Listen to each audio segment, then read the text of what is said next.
शकत आहोत, परंतु 40 नंतर पुन्हा जुने छंद आठवा, ते सुरू करा, स्वतःवर पैसे खर्च करा.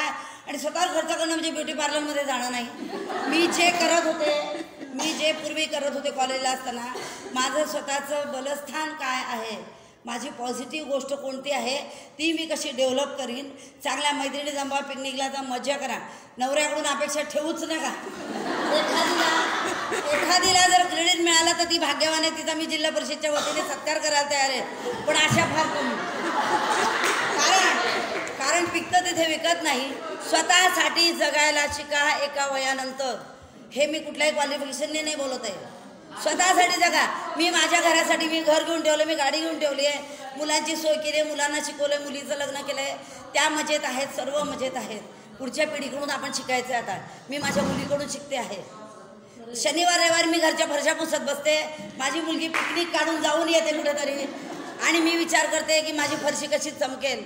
आणि याच्यामध्ये माझी चमक कमी होऊन गेली. तर मुलींना आणि अजून एक मला खंत वाटते की जिल्हा परिषदला पुरस्कार आहे, सर्व पदांना पुरस्कार आहेत, परंतु आदर्श कुठलाच पुरस्कार नाही आहे आणि कुठला इन्क्रीमेंट पण नाही आहे. समाधानासाठी आपण संसार जरूर करत आहोत, करणारच आहोत, पण न कुडता एन्जॉयमेंट, त्यातही एन्जॉयमेंट शोधली पाहिजे. आपले जुने छंद, आपल्या जुन्या मैत्रिणी शोधा, काहीतरी कुठेतरी फ्रीक आउट करा, मजा करा.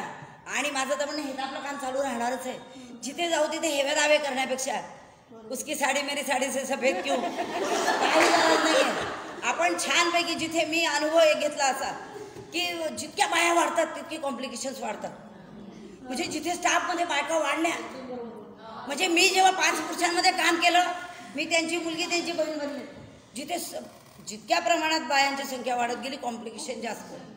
ही शाणी ती शाणी. अरे आपण एन्जॉय करूया ना, जेवढी वर्ष सोबत आहोत आपण सोबत काम करूया, काही क्षण आपण यादगार बनवण्याचा प्रयत्न करू. नाही, ती ना अशीच आहे. सोडू आपण या गोष्टी, आपण टिपिकल बायका बनणं सोडू. आपण बाहेर पडलो ना, आपले बायकी स्वभाव घरी टाकून येऊ. जिचं जे चांगलं आहे ते मान्य करून आपण, एखादी सुंदर असेल तिला सुंदर म्हणा, एखादीचा ड्रेसिंग सेन्स चांगला असेल, एखादी टापटिपीची आहे, एखादीचा स्वभाव चांगला आहे, हे आपण कधी जाणून घेणार. आपण नाही घेत, आपण फार हेवे दावे करतो. आणि हेच आपण टिपिकल बायकेपणा जो आहे तो अजून आपण थोडासा बाजूला टाकूया. आपण एकमेकींची स्तुती नाही करू शकत. आपल्याला लगेच असं कॉम्प्लेक्स येतो की ही माझ्यापेक्षा छान आहे. आणि मी माझ्या आयुष्यात हा बाळगलाच नाही. माझ्या स्टाफमध्ये अधिक देखण्या बाया होत्या, अधिक सुगरणी होत्या, अतिशय आदर्श बायका पण होत्या. मी त्याचा बाळगला नाही. म्हटलं मी आहे ना, मी जशी आहे तशी आहे. माझ्यासारखा एकच पीस आहे जगात, दुसरं नाही. त्यानंतर एक आपण हे लक्षात घेतलं पाहिजे, आपण बायकांनी बऱ्याच गोष्टी बाजूला सोडल्या पाहिजेत. त्यामुळे आपण काय करतो, घरी पण भानगडी करून घेतो, तिथं डोकं आऊट केलं की तिथे हेडमास्टरची डोकं लावतो, त्यानंतर एकदा पालक येतो त्याच्याशी डोकं लावतो. त्यापेक्षा आपण जर छानपैकी सगळ्यांना भेटण्याचा प्रयत्न केला, मी करते माझ्या परीने प्रयत्न. मी कंडक्टरला पण चॉकलेट देऊन टाकणारी बाई. त्यांनी माझ्यासाठी आडवळणी जागेवर मला जर गाडी बसवले, मी त्याला काही चॉकलेट देऊन टाकते. तो म्हणे काय ताई, म्हटलं नाही, भेटत राहा. म्हणजे आपण आता आयुष्य क्षणभंगूर आहे. मी आज इथे बोलते आहे, असा कुठला जीआर नाही की मी 60 वर्ष जगणार आहे का 70 वर्ष जगणार आहे. आपण आनंद वाटूया. आपण जिथेही भेटलो तिथे आपण असं एकमेकांना बघतो की जसं आज हाय पाय दिसते. आपण मनमोकळं बोलत नाही आणि हे बोलणंच आपण वेगवेगळ्या रोगांच्या रूपाने आपल्या शरीरामध्ये येतो.